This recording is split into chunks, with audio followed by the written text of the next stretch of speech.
Soy Vladimir del Rayo. Pues la situación es de que, y para todos es conocido que vivimos la corrupción. La corrupción es algo que no se ha logrado erradicar ni en el poder ejecutivo, legislativo y menos en el poder judicial, en todos los niveles de gobierno. Entonces, ante esta reforma judicial, nuestro pueblo, de manera histórica, lo que se ha demandado, y lo sabemos, es una autoridad. Queremos, necesitamos, reclamamos una autoridad efectiva, eficaz, eficiente, gratuita, que nos responda de manera inmediata cuando nuestros derechos humanos, nuestros derechos ciudadanos están siendo violados, quebrantados, vulnerados. Eso es lo que nos interesa principalmente, y es una demanda histórica y se está dejando de lado en esta reforma judicial. Sí, la verdad, pues sí, genera molestia, porque la Constitución claramente lo establece, ¿no? O sea, por un lado se nos prohíbe como ciudadanos ejercer la justicia por sí mismos, con violencia menos. Luego entonces debe haber una autoridad que satisfaga ese reclamo, ese derecho, el derecho a la justicia. Y está quedando pendiente, o sea, no se está dando una respuesta a esta demanda. Ahora, entiendo que hay corrupción y podemos ver que entre corruptos hay enfrentamientos. Eso no creo que nos preocupe. Por ahí dicen que perro no come perro. Entonces, el que se enfrenten los corruptos, las máximas entidades de la corrupción en el país, ante esta situación tan corrupta que estamos viviendo, creo que sea lo que pase, vamos a ganar. Nosotros como pueblo nos encontramos en una situación de estado de indefensión. Confío en que podamos avanzar, pero no dejemos de lado la necesidad de una autoridad que responda a nuestros reclamos de justicia. Parece que no va a haber más remedio que construir un poder social. ¿Es lo que quiere? Nos vamos a organizar entonces por la vía pacífica, y es lo que estamos haciendo el pueblo, organizarnos debidamente informados y construir ese poder social con el cual podamos instituir una verdadera autoridad, como lo establece el artículo 39 de la Constitución.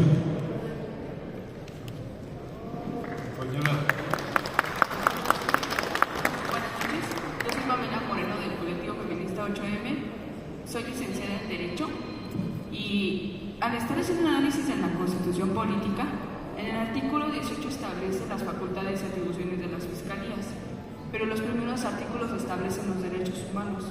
Entonces nosotros queremos proponer que se haga una revisión del artículo 18, ¿por qué se encuentra dentro del apartado de los derechos humanos? ¿Por qué esa forma de organización se encuentra ahí? ¿Por qué no es trasladada al Poder Judicial para que pueda ser una forma de organización también del Estado? Eso es todo. Gracias.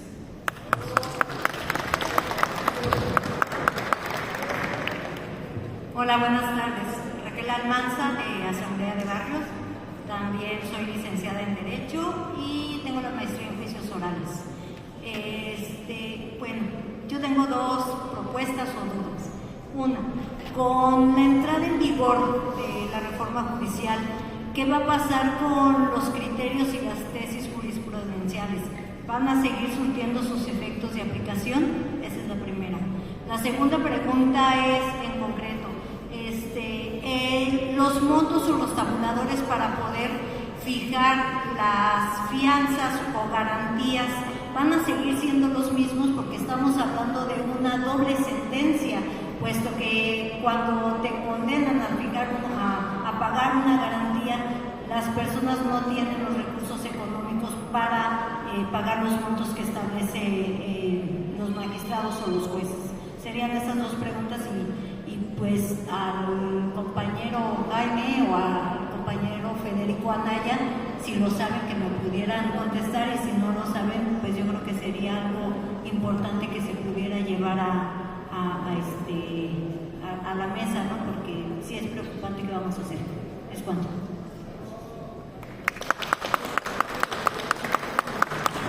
Buenas tardes, mi nombre es Armando Martínez de Voces. Bueno, para no extendernos, únicamente trataré el tema que nos preocupa de los desalojos. Pero Jaime trató algo muy importante, y es que el modus operandi de los jueces es precisamente hacer tratos con inmobiliarias, y muchas veces con los notarios llegan a usurpar la función de propietarios, pero además les hacen válidos contratos que muchas veces no los sostentan ni siquiera gente que sea directamente, digamos, como si tuviera algún derecho jurídico en el mismo. Por ejemplo, gente que hace contratos que no son dueños, son mafiosos realmente, y el juez se los avala.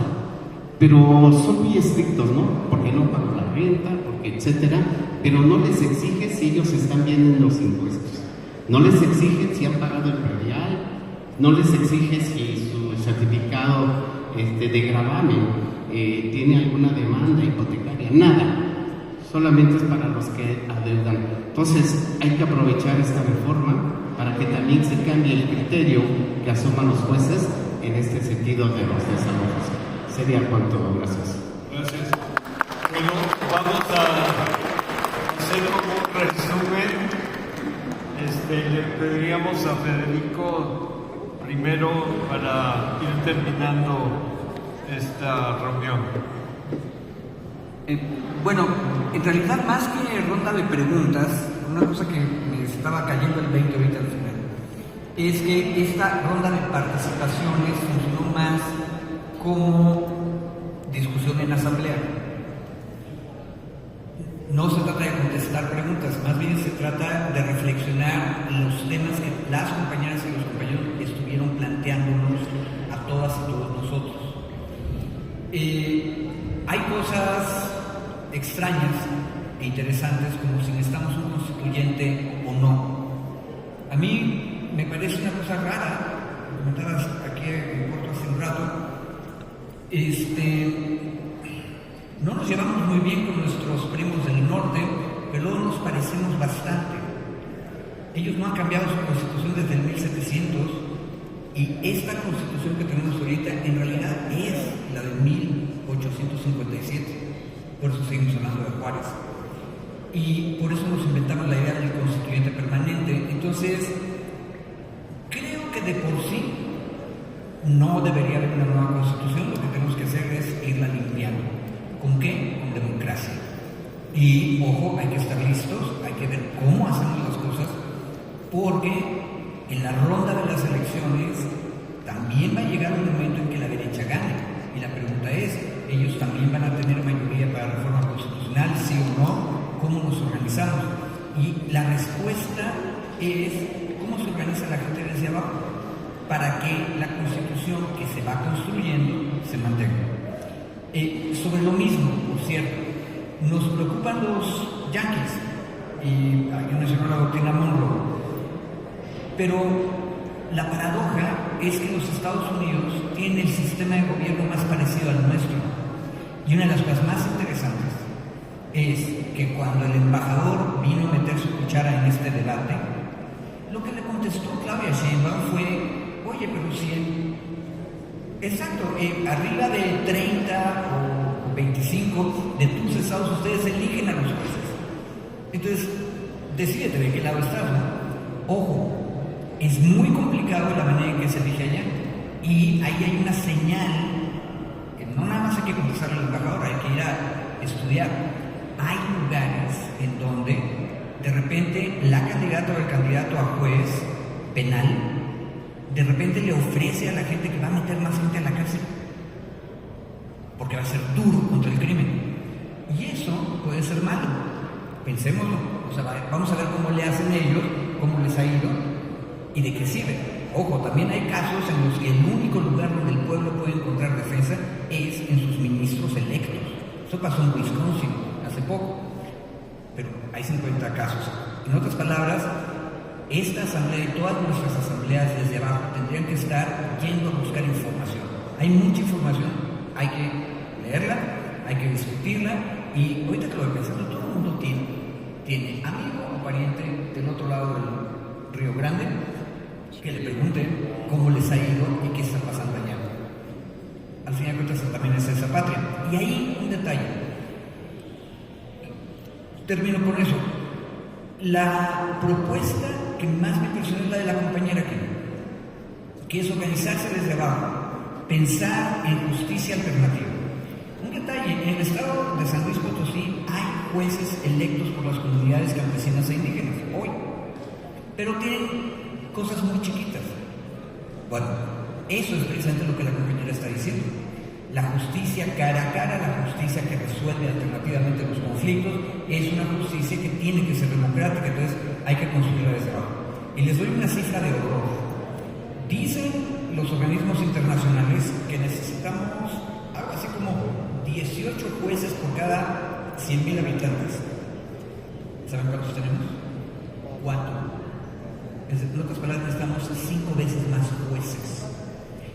Y si se acuerdan que Andrés Manuel luego es bien tacaño, porque es un buen administrador, ya me lo puedo imaginar diciendo, no hombre, nos va a salir como fuego.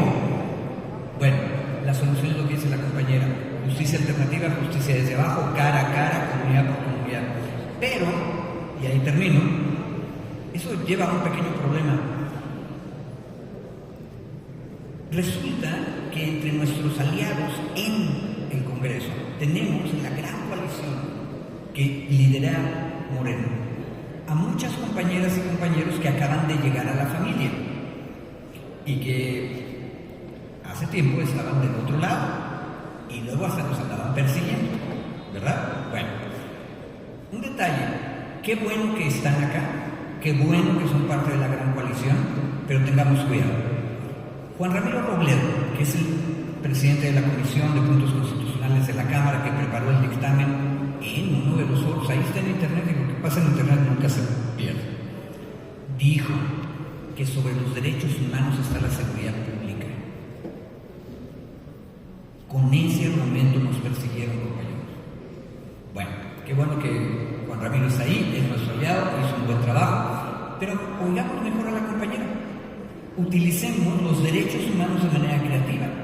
Efectivamente, vamos a la Comisión Interamericana y digamos, nos están quitando el derecho a acceso a justicia, peleemos, piquemos pleito con los derechos humanos como bandera, no a nombre de la seguridad pública. O sea, tengamos mucho cuidado.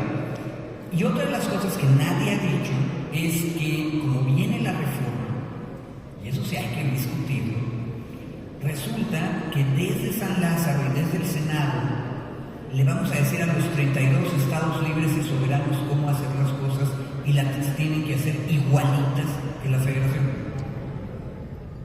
La última vez que chequé, compañeros, el movimiento popular estaba al lado del federalismo, del municipalismo y del comunalismo. No deberíamos más bien decir, párale, ¿qué te parece si el 116 recomienda cosas, pero no les impongas el modelo federal a los estados? Déjenlos experimentar. Y, ojo, organicemos para experimentar como proponía la compañera.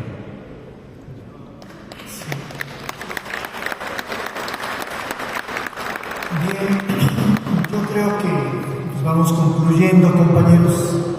Lo que sí observamos, y no solo en este foro, ha sido la dinámica desde que se inició esta dinámica de consulta popular, de reflexión, de diálogo.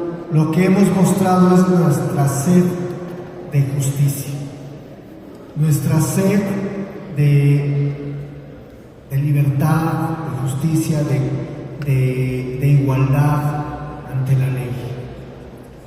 Pero, compañeros, esto aún está en la cabeza de todos, y es la política del deseo.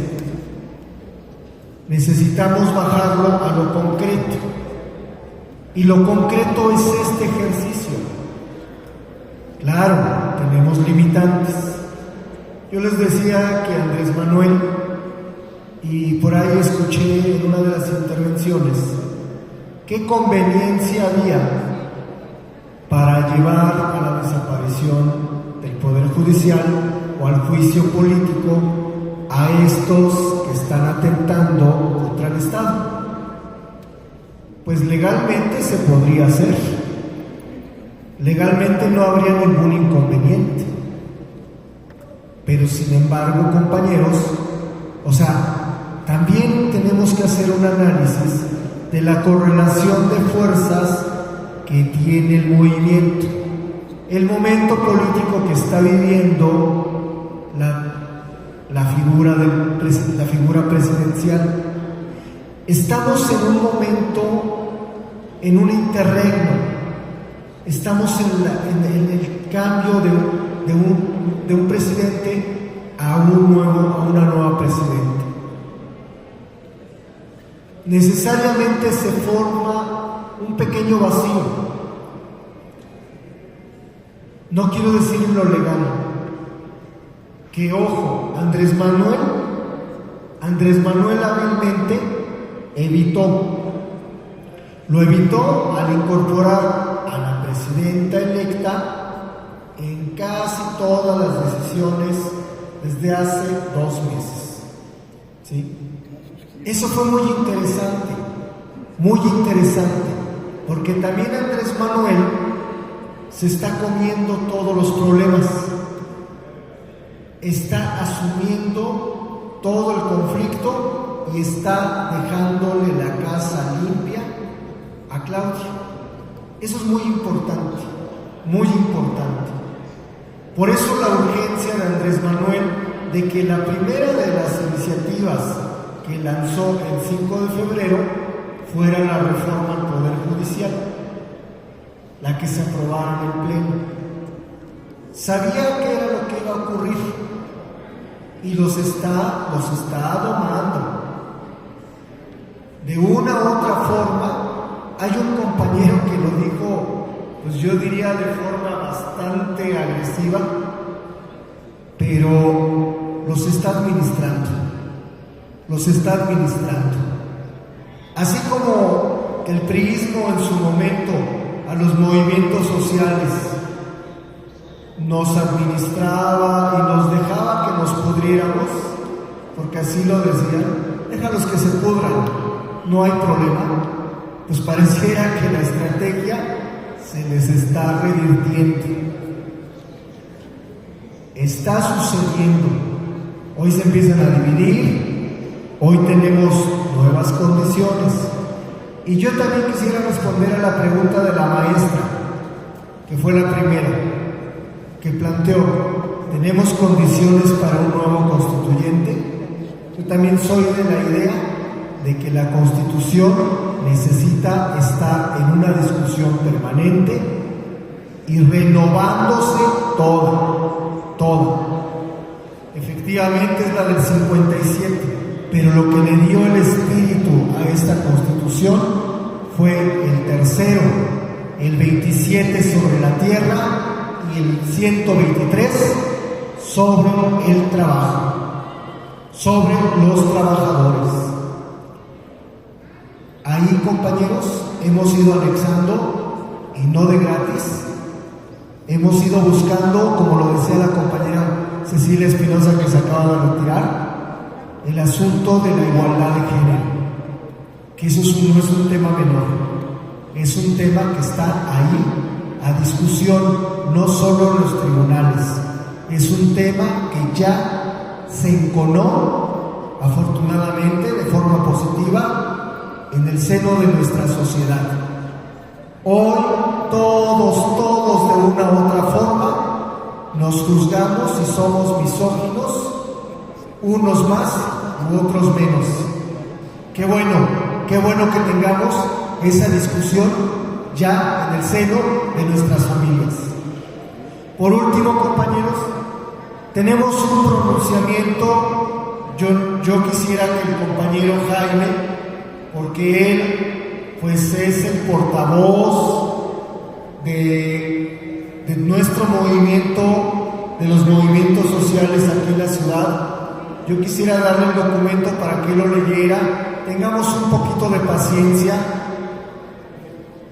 Bueno, el compañero Jaime se disculpa, así como muchas de las veces nos hace cuando le solicitamos que tome un encargo, y que el compañero Jaime siempre nos dice y nos sale por la tangente y nos argumenta que no, que es un papel, y ahora nos dice no traigo lentes.